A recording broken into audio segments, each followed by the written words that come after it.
Minute बाद 7:01 पर हम उस खबर को ब्रेक करेंगे जो भारतवर्ष की इस समय की सबसे बड़ी स्टोरी है।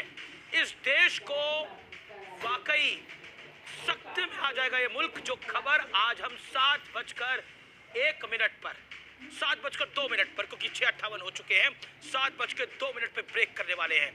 तो मौलाना साद पर जो सवाल है और इसी पर होगी देश की सबसे बड़ी बहस।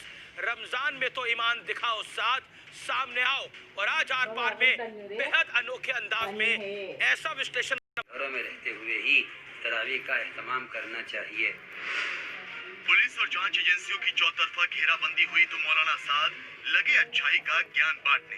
नियम कानून की धज्जियां उड़ाकर मरकज में हजारों की भीड़ जुटाने वाले मौलाना ने रमजान में घर पर ही नमाज की अपील तो कर दी, लेकिन भारत में जमात का ये करता धरता खुद अब तक फरार है। पुलिस ने उत्तर प्रदेश के शामली में मौलाना साद के आलिशान फार्म हाउस पर छापा मारा। हालांकि साद यहाँ नहीं मिला, लेकिन सूत्रों का कहना है कि पुलिस को इस फार्म हाउस से कई बड़ी जानकारियां मिली हैं, जिसे प्रवर्तन निदेशालय यानी ईडी को सौंपा जा चुका है। आर पार में हम पहले ही ये खुलासा कर चुके हैं कि मौलाना साद को विदेशों से भारी भरकम रकम मिली है और ब्लैक मनी कानून के तहत इसकी जांच भी शुरू हो चुकी है। लेकिन हमारा सवाल ये है कि रमजान के इस पाक महीने में जुबानी ज्ञान बांटने वाला मौलाना सामने आकर और जांच एजेंसियों को अपनी सच्चाई बताकर अपने ईमान का सबूत क्यों नहीं देता? आखिर ऐसा कौन सा राज है? ये है ब्रेकिंग न्यूज, ये है देखिए जमात की वजह से कितना नुकसान भारतवर्ष को हुआ है। तबलीगी से जुड़ी हैरान कर देने वाली खबर, 40,000 जमातियों की पहचान हुई है। अगर ये 40,000 जमाती की पहचान हुई है तो ये संक्रमण कितना फैला चुके होंगे या फैला रहे होंगे उन इलाकों के अंदर। इसलिए अपने घर के बाहर संभल के निकलिएगा, बहुत संभल के निकलिएगा। तबलीग से जुड़ी ये हैरान करने वाली खबर है। गृह मंत्रालय ने क्या बाइट दी है, क्या कहा है, वो सुनिए। इस समय की ये सबसे विस्फोटक खबर है। सब कुछ भूल जाइए, अपने घर के बाहर संभल के निकलिए, बिल्कुल संभल के निकलिए। ब्रेड खरीदने जा रहे हैं, कुछ भी खरीदने के लिए जा रहे हैं, संभल के जाइए, जान है तो जहान है। 40,000 जमाती देश भर में अगर हैं फैले हुए, ये किस इलाके में है? ये नोएडा में है, ये दिल्ली में है, ये मुंबई में है, ये वाशी में है, ये चेन्नई में है, ये सहारनपुर में है, ये मेरठ में है, ये कहां पर है? ये भोपाल में है, ये इंदौर में है, ये पटना में है, ये कहां पर है? ये 40,000 जमाती। ये वाकई परेशान करने वाली खबर है हिंदुस्तान को। इस समय की सबसे बड़ी खबर गृह मंत्रालय की है और ये ब्रेकिंग स्टोरी, आप ये बाइट को सुनिए और फिर मैं इस बहस को आगे बढ़ाता हूं। बहुत बड़ी खबर फैले थे, क्या और कुछ नए मामले आए हैं? क्योंकि यूपी में भी कुछ फॉरेनर्स पकड़े गए हैं तबलीगी से जुड़े। 40,000 से ज्यादा लोगों को आइडेंटिफाई करके उनको क्वारंटाइन किया गया था। तबलीगी जमात के लोग जो 20 राज्यों में फैले थे, क्या और कुछ नए मामले आए हैं? क्योंकि यूपी में भी कुछ फॉरेनर्स पकड़े गए हैं तबलीगी से जुड़े। 40,000 से ज्यादा लोगों को आइडेंटिफाई करके उनको क्वारंटाइन किया गया था। 40 तो मैं अब्बास हफीज हूँ। बॉम्बे हाईकोर्ट का एक फैसला आया है तबलीगी जमात के लोगों को लेकर। जो करारा तमाचा है गोदी मीडिया, मोदी सरकार और भाजपा के उन तमाम नेताओं के ऊपर जो हिंदू मुस्लिम कर रहे थे कोरोना को लेकर, जो कोरोना को एक धर्म से जोड़ रहे थे, जिनका आरोप था कि तबलीगी जमात के लोगों ने कोरोना भारत में फैलाया है। असल में वो अपनी छवि बचाना चाहते थे। वो मोदी सरकार की छवि को बचाने के लिए तबलीगी जमात के लोगों के ऊपर आरोप लगा रहे थे। बॉम्बे हाईकोर्ट ने अपने फैसले में साफ कर दिया कि तबलीगी जमात के जो लोग थे उनको बलि का बकरा बनाया है सरकार ने कोरोना के मामले में। उनके ऊपर कोई दोष सिद्ध नहीं होता, वो निर्दोष हैं और उनके खिलाफ जितनी एफआईआर हैं वो सब क्वैश की जाती हैं, मतलब उनको बाइज्जत बरी किया जाता है। और हैरत की बात यह है कि गोदी मीडिया तक का जिक्र किया है हाईकोर्ट के फैसले के अंदर जजेस ने कि मीडिया ने बहुत ही गलत तरीके से इस सब को दिखाया, जिससे बहुत नुकसान हुआ, जो निंदनीय है। से ज्यादा लोगों को आइडेंटिफाई करके उनको क्वारंटाइन किया गया था। 40,000 से ज्यादा लोगों को आइडेंटिफाई किया गया है। 40,000 से ज्यादा लोगों को, यानी संक्रमण कितना फैलाया गया है। और मौलाना साद अभी भी गायब है, पूरा ज्ञानवर्धन कर रहे हैं, लेकिन ये जवान आप सरकार की बात नहीं मान रहे। गौरव भाटिया बीजेपी के कद्दावर प्रवक्ता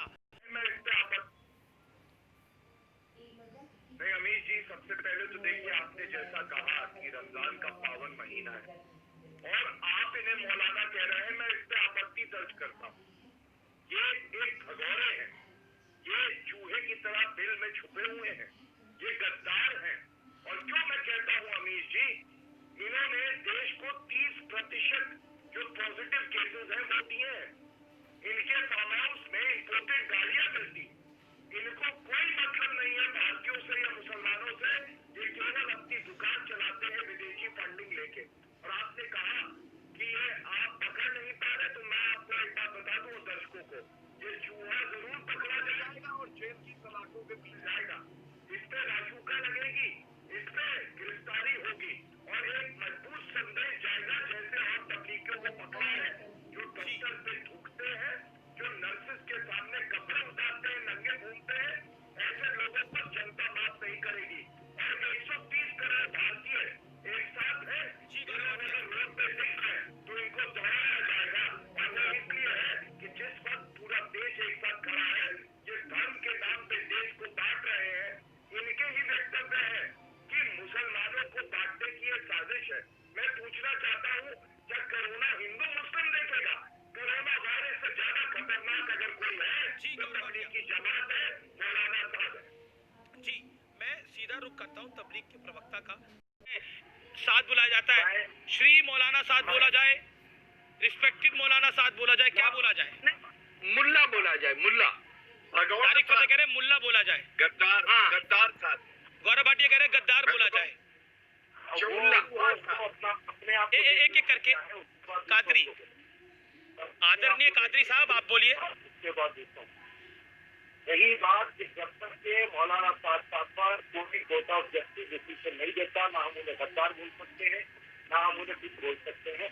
जब कोर्ट ऑफ जस्टिस उनके मुताल्लिक कोई फैसला सुनाएगा, अगर उनको गद्दार कोर्ट बोलेगा तो हम भी आपके साथ में गद्दार जरूर नहीं, फिर उनको सामने नहीं आना चाहिए। अभी एमएचए की खबर आई है 40,000 लोगों इन्फेक्ट हो सकते, 40,000 लोग आइडेंटिफाई हुए हैं। अब आप मुझे बताइए, हम हर चीज को मान रहे हैं, 40,000 हो, 30,000 हो, जितने भी जमाती सर मरकज में जाकर 30,000 40,000 रैली की भीड़ नहीं है। ये वो लोग हैं जो तबलीग में गए थे, जब कोरोना आए हुए थे। ये मस्जिद की तकरीर नहीं है कि 30,000 लोग आ गए, 40,000 लोग आ गए। 2-3 सवाल है, आप मुझे एक सेकंड गौरव भाटिया, अगर आप मुझे 1 मिनट का समय दें। गौरव भाटिया 1 सेकंड, कादरी साहब बोलिए। मैं ये कह रहा हूँ कि 40,000 हो या 30,000 हो, जितने भी लोग मरकज का प्रोग्राम अटेंड किए थे, उनको चाहिए कि फौरी तौर पर डॉक्टर से रुजू हो। और ये जो है कोरोना वायरस तो नहीं आ रही है जो फैल रहे हैं, इसको फौरी तौर पे रोक लगाने के लिए हर एक को गवर्नमेंट के साथ, पुलिस के साथ कोऑपरेट करना लाजिम है। हर भारतीय को जरूरी है कि वो फिलहाल गवर्नमेंट के साथ कोऑपरेट करे, पुलिस के साथ कोऑपरेट करे। अगर उनमें कोई भी ऐसी चीज नजर आ रही है तो फौरी तौर पे वो डॉक्टर्स के पास जाए। ये हमारा कहना है। ठीक है, मौलाना कादरी आपने अपनी बात बोली। तारिक फतेह मैं नहीं लूंगा, मेरा सिर्फ आज एक प्रश्न है। सबसे पहले तो जिस भगौड़े साथ के लिए चुल्लू भर पानी बहुत है, वो स्विमिंग पूल घर में बनाता है, पता नहीं क्यों। लेकिन हम लोग देश सब एक है, 130 करोड़ भारतीय एक है और एक पहचान है भारतीय होने की।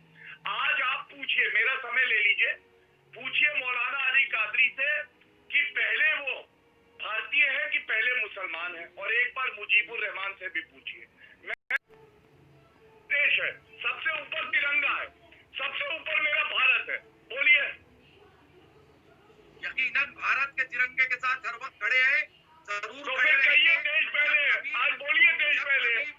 जब कभी भारत को पत्रकारों को धमकी देना बड़ा आसान है, देश की जनता जो है छोड़ेगी नहीं ऐसे किसी भी मौलाना को जो पत्रकारों को धमकी देते हैं। मैं खुद पेशे से वकील हूँ और आपको बिना मांगे एक राय देता हूँ, धमकी मत दीजिएगा पत्रकारों को, समझिए संविधान को। देश की आस्था क्या है, कहिए मौलाना साहब, भगोड़ा साहब है, दो तबलीगी, क्या इतनी हिम्मत? मेरी बात सुनिए पहले। अल्लाह के हाथ है, वो जिसे चाहे उसे इज्जत देता है, वो जिसे चाहे बेइज्जत करता है। आपको पता होगा लगातार 3 महीने गोदी मीडिया ने जिस तरह तबलीग इस जमात को बदनाम किया, उसे बलि का बकरा बनाया गया। आप कल्पना भी नहीं नहीं कर सकते। यानी एक लाइन में इसका अगर मैं जिक्र करना चाहूं तो मैं नहीं कर सकता। आपको बस इतना बताना चाहता हूं कि 3 महीने मोदी मीडिया ने जो नाजायज रोटी खाई है, आप सोच सकते हो कि तबलीगी जमात पे 3 महीने की जो रोटियां खाई है इन्होंने, वो रोटियां कैसी होंगी। यानी उस कौम को बदनाम करना जो कौम इस दुनिया की बात ही नहीं करती है, जो डे ऑफ जजमेंट की बात करती है, जो आने वाली जो आखिरत पर जो दुनिया होगी, जो जन्नत की दुनिया होगी, उस दुनिया की बात करती है। लेकिन ये मीडिया, ये गोदी मीडिया किसी जिंदे इंसान को मार सकती है टीआरपी के लिए। ये गोदी मीडिया अपनी टीआरपी के लिए किसी भी इंसान को बचलन बना सकती है। और यही हुआ, तबलीगी जमात पर इल्जाम लगाया गया कि ये लड़कियां छेड़ते हैं। क्या हुआ, अगले दिन को नर्स ने आके कहा कि साहब हमारे साथ कोई बदतमीजी नहीं हुई। तबलीगी जमात पर फिर दोबारा इल्जाम लगाया गया कि आप तबलीगी जमात वाले जो है खाने और बिरयानी की डिमांड कर रहे थे। क्या हुआ, उत्तर प्रदेश की पुलिस ने कहा मीडिया से सुधर जाओ, तबलीगी जमात वालों ने खाने की डिमांड नहीं करी। यानी जो कौम खाने में नमक कम हो जाता है उसकी शिकायत नहीं कर सकती, वो खाने की डिमांड कर सकती है। यानी ये वो मीडिया जो लगातार 3 महीने तबलीगी जमात के नाम पर नाजायज रोटी खाती रही। आप कल्पना कर सकते हो, क्या आप जिंदा इंसान को मार कर आप खाना खा सकते हो? लेकिन हमारे भारत की गोदी मीडिया इस तरह कर रही थी। यानी इतना आसान नहीं है इस चीज को डिस्क्राइब करना कि गोदी मीडिया की आखिर हकीकत क्या है। लेकिन दोस्तों कहते हैं ना, इज्जत और जिल्लत बाकी में अल्लाह के हाथ में है। आज आपको पता है मुंबई हाई कोर्ट ने इनके मुंह पे जो तमाचा मारा है ना, यकीन मानिए वो तमाचा जिंदगी भर याद रहेगा। अगर इनमें से कोई भी पत्रकार जिसके अंदर शर्म नाम की चीज होगी, हालांकि शर्म से मैं बात करूं तो शर्म तो ये बहुत पहले ही बेच चुके हैं। जब ही बेच चुके हैं जब ये सुशांत के मामले पर इन्होंने गंदी रिपोर्टिंग करी थी। आपको पता है तबलीगी जमात के मामले में आज मुंबई कोर्ट ने क्या कहा है, यानी हाई कोर्ट ने क्या है। लेकिन दोस्तों इससे पहले मैं कहना चाहता हूं, आज मैं पहली बार रिक्वेस्ट कर रहा हूं, इस वीडियो को कम से कम 5 बार व्हाट्सएप ग्रुप में शेयर कीजिए, फेसबुक पर शेयर कीजिए, अपने इंस्टा पे शेयर कीजिए, अपने आप स्टेटस पे लगाइए, लेकिन इस वीडियो को हर जगह शेयर कीजिए। मैं अब आपको बहुत बड़ा खुलासा बताऊं, आज तबलीगी जमात को दोबारा फिर अल्लाह ने इज्जत दी है। कहते हैं ना कि अल्लाह ने वादा कर रखा है, जो भी बंदा मेरे रास्ते में निकलेगा उसे मैं बेशक इज्जत दूंगा। मुंबई हाई कोर्ट ने क्या कहा है, मैं बीबीसी की रिपोर्ट पढ़ता हूँ। तबलीगी जमात के विदेशियों को बलि का बकरा बनाया गया। ये कौन कह रहा है? ये बॉम्बे हाई कोर्ट कह रहा है। आज की सबसे बड़ी खबर है, क्रेडिट किस है? बीबीसी को। पूरी खबर क्या है? बॉम्बे हाई कोर्ट ने बहुचर्चित तबलीगी जमात मामले में शुक्रवार को अहम फैसला सुनाया है। आपको पता है माशाल्लाह कल जुम्मा था। कोर्ट ने दिल्ली के निजामुद्दीन के मरकज में तबलीगी जमात के कार्यक्रम में शामिल होने वाले 29 विदेशी नागरिकों के खिलाफ दायर की गई एफआईआर को रद्द कर दिया। कोर्ट ने अपने आदेश में कहा, मीडिया में मरकज में शामिल विदेशियों को लेकर बड़ा प्रोपेगेंडा चलाया गया। ये कौन कह रहा है? ये मुंबई हाई कोर्ट कह रहा है। क्या कह रहा है कि मीडिया ने बहुत बड़ा प्रोपेगेंडा चलाया, इस प्रोपेगेंडा के नाम पर ही रोटी खाई। आप कल्पना कर सकते हो कि भारत की गोदी मीडिया कितनी बेशर्म हो सकती है, जो किसी को बदनाम करके उसके पैसे की रोटी खाती है। वाकई में शर्म का दूर तक इनसे कोई ताल्लुक नहीं है। और ऐसी तस्वीर बनाई गई कि कोविड-19 बीमारी का वायरस फैलाने के लिए तबलीगी जमात जिम्मेदार है। इन विदेशी नागरिकों पर टूरिस्ट वीजा की शर्तों का उल्लंघन कर तबलीगी जमात के कार्यक्रम में शामिल होने का आरोप लगाया गया था, जिसके चलते इन पर आईपीसी की विभिन्न धाराओं, महामारी रोग अधिनियम, महाराष्ट्र पुलिस अधिनियम, आपदा प्रबंधन अधिनियम और फॉरेनर्स एक्ट के तहत मामला दर्ज किया गया था। विदेशी नागरिक के अलावा पुलिस ने 6 भारतीय नागरिक और याचिकाकर्ताओं को शरण देने वाली मस्जिद के ट्रस्टियों के खिलाफ भी मामला दर्ज कराया था।